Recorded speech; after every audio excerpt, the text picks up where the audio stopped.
This podcast will review the slides of the male reproductive system. In this first slide of the testis, you have cross-sections of seminiferous tubules that contain developing germ cells.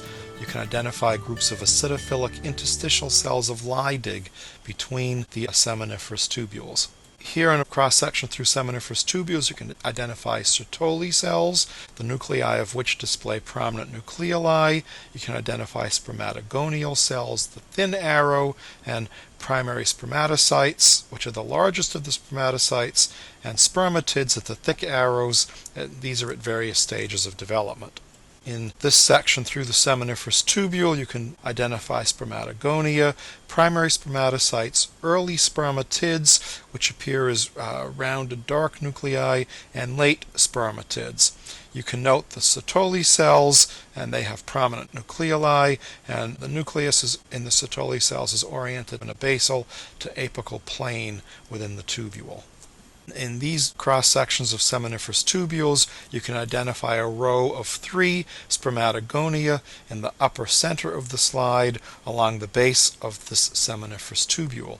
Adjacent to these are several primary spermatocytes by pycnotic nuclei of the spermatids with cytoplasmic masses attached. Flattened nuclei in the interstitial space represent either fibroblasts or myoepithelial cells. Spermatozoa are also seen in the upper right of the field.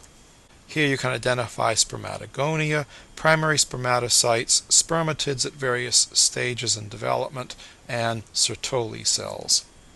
In these profiles of seminiferous tubules, you can identify the interstitial cells of Leydig between the seminiferous tubules. And of course, these Leydig cells are the cells that secrete testosterone. Here's a profile of the efferent ductules. You can note the ciliated, tall, and short epithelium of the efferent ductules. In this profile through the epididymis, you can see that the mucosa is lined by a pseudostratified columnar epithelium that contains unusually tall cells with stereocilia. Note the thin muscularis and the presence of masses of spermatozoa in the lumen of these tubules. This slide and the next one are profiles of the epididymis.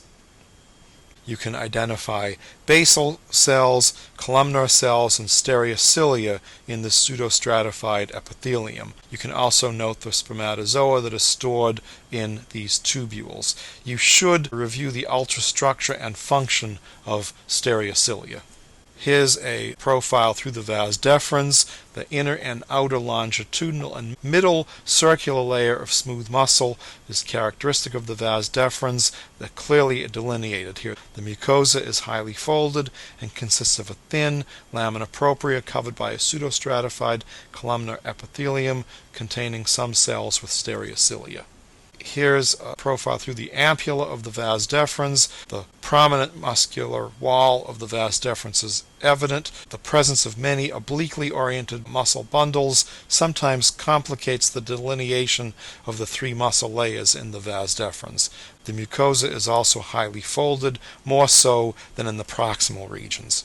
The seminal vesicle shown here is an outpocketing of the vas deferens, and it's a convoluted sac-like organ, shares many features with the vas deferens, including a prominent muscularis and a highly folded mucosa lined by pseudostratified columnar epithelium. The muscularis of the seminal vesicle is thinner than that of the vas deferens, and it lacks a distinct triple layering, even though you can sometimes see the inner circular and outer longitudinal layers of the smooth muscle. In addition, epithelial cells of the mucosa often contain lipofuscin that tends to increase with age. While the organ possesses only a single lumen, it may appear to have several because of the highly convoluted nature of the mucosa. Note the irregularly shaped channels or crypts resulting from the complex folding of the mucosa of this organ. Here's a low-power view of the prostate gland. You can observe the irregularly shaped lumens of this tubulo-alveolar gland. The stroma is rich in smooth muscle. A little bit higher power view of the prostate gland. You can note the large amount of smooth muscle in the stroma. The epithelial lining of the mucosa is usually simple or pseudostratified columnar, although occasionally it may appear to be simple cuboidal or even squamous.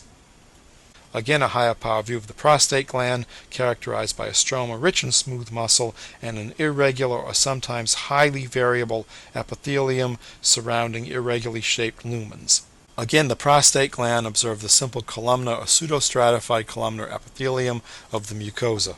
Here in the prostate gland you can observe the concretions, also known as corpora amylacea, in the lumens of the glands. These deposits of secretory material, carbohydrate and protein, usually have a layered appearance, and they tend to increase in number and size with age. Frequently the concretions become calcified, thereby forming calculi. This section shows a portion of the male urethra and erectile tissue of the corpus cavernosum or spongiosum. The epithelial lining of this portion of the urethra is usually stratified or pseudostratified columnar, but it also can be highly variable. The erectile tissue consists of irregular venous sinuses supported by trabecula, composed of fibroelastic connective tissue and smooth muscle. Again, a higher magnification of the erectile tissue, you can identify endothelium lining the venous sinuses and the connective tissue of the trabecula.